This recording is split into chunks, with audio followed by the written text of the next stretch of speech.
good, y'all? It's the Demouchets React, and we're back with another video. Who we got today, C? Today we're back with another American reaction. So excited about this video. If you're new to us and we're new to you, make sure you scroll down, hit that subscribe button, and turn on the post notification bell because we're on the road to 200K. And we cannot get there without you guys, all right?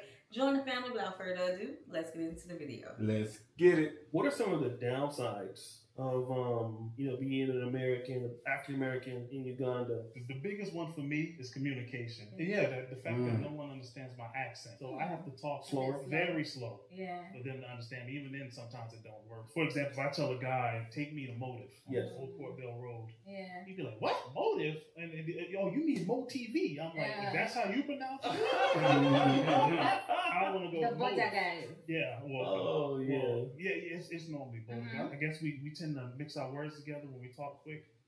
So it's mainly that. Then once you hear the accent, maybe if you go downtown, I guess have a local with you to bargain if you don't know the prices of everything. That's probably it. Just trying to be taken advantage of because of your accent. You're not being from here. That's probably the biggest one for me in communication. Yo, and I'm gonna just say this real quick. We've heard that if it's the accent or if it's the budgeting, those are probably the only two things that kind of like bring a little kind of confusion. Yeah, and that's okay. We're going to always have a tour guide. Tell them the price. Listen, I'm not paying more than this. Let them know. Okay? All right. Let's talk about some things that surprised my American in-laws. This was the first time they're visiting Uganda. They have never been to Africa before. The first thing that surprised them was how fruits and vegetables in Uganda, everything is organic. For us here in America, you have to pay extra for organic things. Meanwhile, in Uganda, you just go to the market and everything is organic, everything is fresh, no GMOs, no antibiotics. So they really liked that, and they were shocked at how tasty everything was and how everything was so fresh. The second thing that shocked them was that having help in Uganda is very normal. Here in the US, if you have like maids, askaris, cooks, it's considered that you are a bit wealthy. Meanwhile, in Uganda, a lot of people have maids, a lot of people have house help, askaris. It's more normalized, and that's how I grew up. For me, it was very normal, but I know here in Europe and in America, it's a bit seen as not very normal. The other thing that... It's like a little flex. See, one of the things that we took back from South Africa with us is a cleaner. Yes, the cleaner. That helped. Coming back home and the whole place was clean. Oh, love it. Yeah. Love it. Had to take that with us, okay? Yeah. But I do love to cook my own meals. I love to cook for my family, myself. What else did they have out there? Like it's really cleaning. That's the only help that we really need. Yeah, I mean, that's just to her point. You know what I'm saying? I hear it do look more like a flex or a luxury because you really only get to see that. I lie. You probably see it anywhere whoever order or purchase or buy whatever. I guess a cleaning service, but like with help. I remember. Okay, so we opened up about a situation that we was dealing with, right? And there was a commenter who said it was about the lack of us having a village.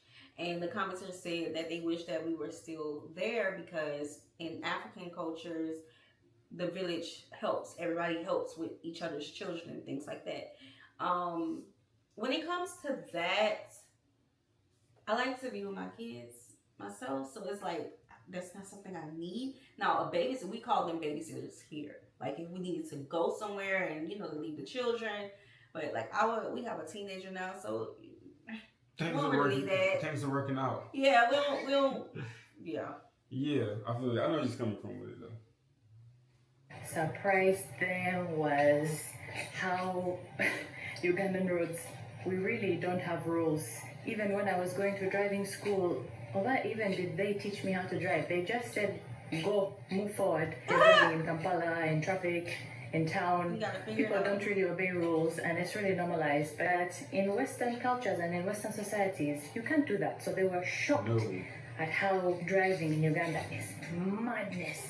And they were a bit stressed, even with the amount of borders, with the amount of people. It was very stressful for them, Bambi. And the last thing is that a lot of families in Uganda live in gated communities. You have a gate, you have an askari, you open the gate for safety reasons, obviously. Some people don't do it in Uganda, but a lot of people, they have a gate. But in Western societies and in America specifically, everything is out in the open. They were very surprised that they came to our house and they saw that we had a gate, we had barbed wires, because break-ins in Kampala are so common. You see, even now I'm walking around and these people have no gates. No gates. You have this in Uganda, like all your chairs, all your things. If you have anything outside, it will be stolen. Chances is, huh? Cool. Okay. Yeah, get a fence. You see, Uganda is not foreigner friendly. You see so many African Americans come to Uganda, but they never stay. They always leave. So the ones who have stayed successfully and are happy are married to Ugandans. It's not easy to be out here. There's a lot of things that are not intuitive. Even something as simple as paying the light bill, going grocery shopping, needing to have a 10-minute conversation with the native guy. I will never forget that first trip to the market where you have to have a separate conversation with every vendor for every fruit and vegetable that you want to buy. And then also, it's not the type of country where you can just throw some money at it and get what you need done. You have to know a guy who knows a guy in order to get stuff done. Oh. Uganda. All right, we're going to stop it right there. I just feel like we just need to keep going. Yeah. We just need to keep going. I love Ugandans. You know what I'm saying? Y'all do. We did a lot of y'all content that y'all sending, so keep it up. Yeah, getting back to it. Okay, so let us know how you feel about all of the things that was shared today. We always like to, know what's going on, know our experiences there. All right. Hope you guys enjoyed this video with us. Be sure to subscribe. We'll see you soon. Peace.